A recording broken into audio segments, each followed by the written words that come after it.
Bien, seguimos elaborando el presupuesto de nuestra instalación deportiva. Vamos a adentrarnos en el apartado de gastos. Bien, siguiendo con el ejemplo de un centro deportivo con piscina, sala de fitness y salas de actividades dirigidas, es importante que en el presupuesto plasmemos y hagamos una previsión de gastos de 3 partidas. La primera es la de recursos humanos. Debemos hacer una previsión de el número de horas y el número de personas que querremos contratar por cada departamento en nuestra instalación deportiva. Cuando digo cada departamento me refiero al departamento acuático, por ejemplo, el departamento de entrenamiento personal, o el departamento de fitness, de dirigidas, que generalmente van agrupados, o el departamento de mantenimiento, o el departamento de recepción y ventas, que pueden estar separados juntos. Aquí es importante que no solo penséis en el número de personas, sino cuántas horas van a hacer a la semana.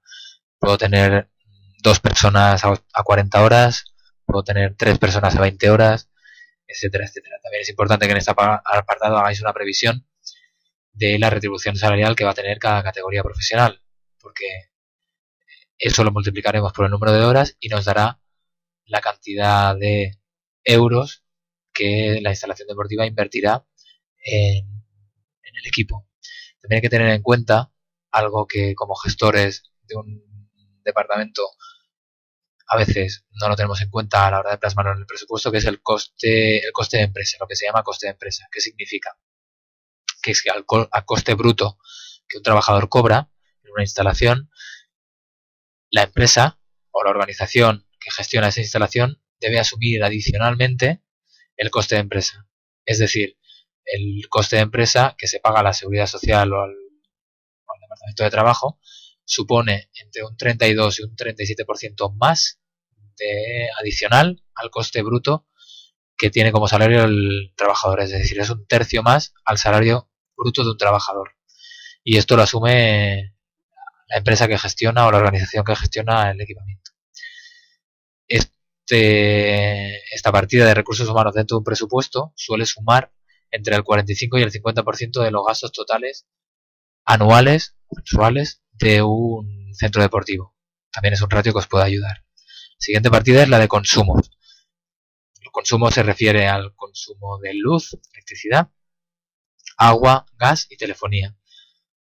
Os adjunto aquí unos ratios que os pueden ayudar a la hora de presupuestarlos si diseñáis un centro de estas características, que es que el consumo de electricidad habitual promedio de una instalación deportiva de este tipo es de 23 euros por metro cuadrado. Es decir, en función de la superficie total que tenga vuestro centro, lo multiplicáis por 23 y podéis hacer una estimación. El agua son 6 euros metro cuadrado y el gas 16 euros metro cuadrado. Sin IVA. La partida de consumos suele sumar en el presupuesto anual o mensual entre un 15 y un 20% del total de gastos. La tercera partida del presupuesto es la de contratos, compras y reparaciones. Este apartado es importante y necesario para alargar la vida útil de la maquinaria de la instalación. Es decir, este concepto de vida útil está relacionado con la obsolescencia. Es decir, por ejemplo, si tenemos una caldera, como en casa, la que tenemos en casa, pues en una instalación deportiva tenemos una caldera, es muy importante que le hagamos un buen mantenimiento, tengamos una empresa que nos haga un buen mantenimiento, una empresa o operarios nuestros de mantenimiento que nos hagan un buen mantenimiento preventivo y correctivo de esta caldera para que su vida útil dure mucho más. Es decir, si una caldera, el fabricante nos dice que dura 6 años, pues hay que intentar que dure 6 años, 7, 8, el máximo que podamos, en la mejor de las condiciones, en el mejor de sus rendimientos. Y por eso es importante hacer las reparaciones cuando toca, comprar las piezas para reponerlas y hacer un buen mantenimiento preventivo, etcétera. Y aquí después veremos los conceptos que están incluidos. Esta partida suma hasta el 100% el 30 y el 35% del total de gastos. Todo esto suma el 100%. Y adicionalmente encontramos 2 conceptos que son más financieros, pero que también lo podemos citar. Esto os lo explicará más en detalle en este mismo módulo 11 el profesor Daniel Olivero, que os hablará más sobre conceptos de inversión, amortización y temas financieros.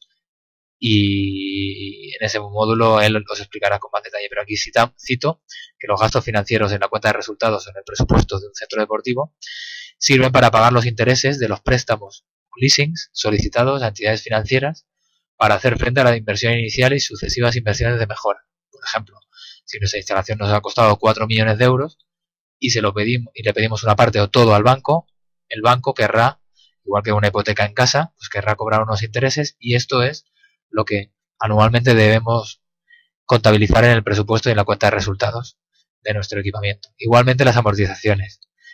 Por ejemplo, si nos ha costado este equipamiento 4 millones de euros, pues hay que ir dotando anualmente de una cantidad para, si en un futuro tenemos que cambiar, depende de qué maquinaria, o quisiéramos hacer una renovación a fondo del equipamiento, es la parte que se lleva a cuenta de resultados de la inversión inicial hecha. Eso Daniel, como os he dicho, os lo explicará con más detalle.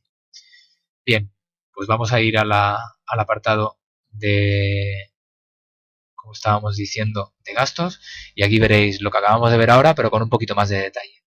Las partidas o subpartidas de gastos del presupuesto de una instalación deportiva son las siguientes. En la familia o categoría o partida de recursos humanos debéis cuantificar como os he dicho antes, las horas y la retribución, la política retributiva que decidáis de los técnicos del área deportiva, de si tenéis un médico, un fisioterapeuta, un dietista, los recepcionistas y personal de atención al cliente y ventas, si los tenéis juntos o separados, los operarios de mantenimiento, los conserjes, el personal de limpieza, si lo tenéis interno, si es externo iría en la partida de contratos, abajo, si tenéis personal de seguridad o control de acceso propio, el equipo de coordinadores que gestionarán y liderarán a este equipo de técnicos, el director o directora del centro y otro personal que tengáis que haga otras tareas. Dentro de la categoría de consumos, como hemos dicho, pues incluye la electricidad, el agua, el gas, otros combustibles si tenéis combustibles ecológicos como puede ser la biomasa, o no tan ecológico en este caso, pero a veces es necesario, si no llega el gas natural, pues tener gas propano para producir el calor, gasto telefónico también. La tercera gran partida es la de compras, contratos y reparaciones, como hemos dicho antes, y así aquí os encontráis por las reparaciones que haya que hacer en la maquinaria de fitness, las compras que haya que hacer de material de piscina, la reposición de steps, por ejemplo, de Bosus o de gomas, etcétera, las salas dirigidas, los equipos de música, los uniformes. También hay que tener en cuenta pues las reparaciones de ferretería, lampistería, rotulación que hay que hacer, los contratos con diferentes proveedores, de ascensores, de análisis microbiológicos para garantizar que las condiciones sanitarias del centro son óptimas para su uso, contra la legionela, de ratización, el contrato con compañía telefónica, de alarmas, de extintores, contra incendios, jardinería, domótica, prevención de riesgos laborales que por normativa tenemos que tener, servicios profesionales que quizás podéis tener externalizados si no tenéis personal especializado propio, como la asesoría fiscal, laboral, jurídica, el producto químico, cloro, reductor de pH, etcétera, que tenéis que comprar para mantener la piscina en buen estado, los productos de limpieza o la subcontrata de limpieza si la externalizáis, seguro que por normativa tenéis que tener un seguro multirriesgo y un seguro de responsabilidad civil, la informática y sistemas y redes que, por ejemplo, si tenéis un software de gestión de clientes, pues habrá que pagar una licencia, los gastos bancarios, por ejemplo, si generamos recibos, como hemos visto antes en el apartado de ingresos, y facturamos y domiciliamos los recibos de los clientes, pues el banco cobrará una pequeña comisión de cada recibo emitido. Todas las campañas de marketing, comunicación y ventas que hagamos y de posicionamiento de marcas, pues hay que hacer una inversión. Hagamos publicidad en radio, en televisión, flyers, buzoneos, telemarketing, envío de SMS, envío de emails, todo el gasto y la inversión va aquí. Material de oficina, papel blanco, tinta de impresora, etcétera. La inversión en formación de trabajadores. Si tenéis que desplazaros a algún congreso, pues aquí iría en el apartado de transporte y mensajería. Cánones, si es un caso de un equipamiento municipal, pues quizá el ayuntamiento o el contrato os hace pagar un canon, o si es una instalación privada, pues quizá tengáis que pagar un alquiler. Si el espacio no es vuestro, tendréis que pagar un alquiler como si fuera un piso, a un propietario del terreno, y otros gastos varios. Y la última categoría de gastos es la de impuestos y tributos. En este caso, pues igual que en una vivienda particular, pues estaría el impuesto de bienes inmuebles, el impuesto de actividades económicas.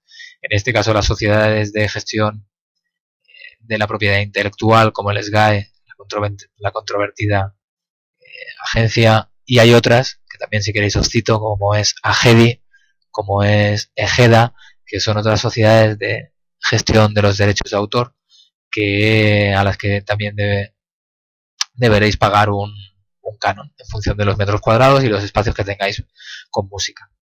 Y bien, no es bien un concepto de gasto, sino que está más relacionado a los gastos financieros y a las amortizaciones. No es un gasto de explotación, pero sí va a cuenta de resultados. El plan general contable, que se va actualizando generalmente cada año, cada 2 años también, os dará pistas de qué gastos, sobre todo qué amortizaciones y cómo amortizar los bienes inmuebles o materiales que compréis. Pero en definitiva, las inversiones para la modernización o conservación del edificio pueden ser de varios tipos. Hay una familia de inversiones que está relacionada con el edificio y la obra civil, es decir, aquello que hagáis para renovar o para mejorar los suelos y el pavimento, los techos y las cubiertas, las paredes, la pintura. Otra familia, otra categoría es la maquinaria de mantenimiento. Si tenéis que cambiar o renovar la caldera o las máquinas de aire acondicionado, las enfriadoras, es decir, todo lo relacionado con la climatización, o las máquinas relacionadas con la ventilación del edificio, o el sistema eléctrico, o los conductos de agua y gas, que hay que hacer un mantenimiento y cada cierto tiempo hay que hacer una inversión de cambio completo. Otra categoría es el equipamiento deportivo. Cada cierto tiempo hay que renovar las máquinas de fitness o hay que hacer una renovación completa de las salas de dirigidas y del material que hay, porque por el desgaste y el uso de los clientes cada cierto tiempo hay que cambiar. Por ejemplo, las máquinas de fitness se opina que entre 7 y 9 años es la vida útil de los equipamientos, por tanto hay que ir guardando un dinero para poder hacer frente a esa compra, o el material grande de piscina que también hay que invertir. Y la última gran categoría de inversiones es el equipamiento informático, los ordenadores, los servidores, los equipos de protección, por ejemplo, los firewalls o los SAIs, o el equipamiento de control de acceso, los tornos, que también cada cierto tiempo por el uso se desgastan y hay que cambiarlos. Por tanto, estos conceptos van a cuenta de resultados, pero no como gasto de explotación, sino que si, por ejemplo, queremos cambiar toda una deshumectadora o toda una caldera que vale muchísimo dinero, el plan general contable nos dice que no hay que imputarlo todo ese año, sino que se puede diferir. Eso en el módulo de Daniel Olivero también nos lo explicará más a fondo. Bien, volvemos al apartado de la previsión de gastos. Y bien, para acabar este segundo bloque, vamos a hacer un breve resumen de los conceptos económico-financieros y en el tercer bloque entraremos a ver un ejemplo de cómo construir un presupuesto con el Excel a partir de todos los conceptos que hemos visto ahora. Pues cómo construir un presupuesto, os enseñaré un ejemplo que es bastante completo y que os puede servir de pista para construir vuestro propio presupuesto de vuestra propia instalación o de vuestro propio departamento. Bien, como resumen, los conceptos económicos financieros principales son: en una instalación deportiva, a través de las ventas se generan todos unos ingresos de explotación que se llaman, ingresos por abonados, por cursos, por entradas puntuales, por alquiler de instalaciones, todos los conceptos que hemos visto antes nos dan unos ingresos. A estos ingresos, si les quitamos unos gastos variables pueden ser pues una parte del salario de los técnicos, una parte del consumo eléctrico, una parte de otros gastos que son variables, es decir, que no son fijos de nuestra instalación. Si lo quitamos nos da el concepto de margen bruto. Si le quitamos los gastos fijos, es decir, a todos los ingresos le quitamos todos los gastos de explotación, nos da un concepto anglosajón que se llama EBITDA, que aquí veis la definición, que en castellano EBITDA significa beneficio antes de impuestos, intereses, depreciaciones y amortizaciones. Es decir, al final es un concepto de ingresos menos gastos, como si fuera una economía doméstica. A este EBITDA, si le quitamos las amortizaciones, nos daría otro concepto que es el EBIT o el BAII, que es el beneficio antes de impuestos e intereses financieros. Si a este bit le quitamos los gastos financieros, además de haberle quitado antes las amortizaciones, nos da un concepto económico que se llama BAI, que significa beneficio antes de impuestos. Este es un concepto muy utilizado también junto con el EBITDA. Si a este beneficio antes de impuestos le quitamos los impuestos, como su nombre indica, nos da el beneficio neto. Si a este beneficio neto le quitamos los dividendos, en el caso de que fuera una empresa privada, y que los accionistas que han invertido un dinero quieran cobrar sus intereses, sus dividendos, como accionistas, si le quitamos, pues nos quedaría el beneficio no distribuido. Es el beneficio que queda para la sociedad y que servirá pues en un futuro para hacer nuevas inversiones o para hacer un crecimiento, una expansión de la empresa, para crear nuevos servicios o lo que sea, para años siguientes. Y este es el beneficio final que quedaría. Ahora bien, seguramente os sonará también el concepto de cash flow o flujo de caja, que también se utiliza mucho en términos financieros, y es el beneficio no distribuido más la amortización. Eso Daniel Olivero también os lo explicará, y ese es el concepto de cash flow, que también os puede ayudar. Bien, pues acabamos este segundo bloque, y en el tercero entraremos a ver un ejemplo concreto de cómo construir un presupuesto con un Excel, con el Excel, con el software sencillo.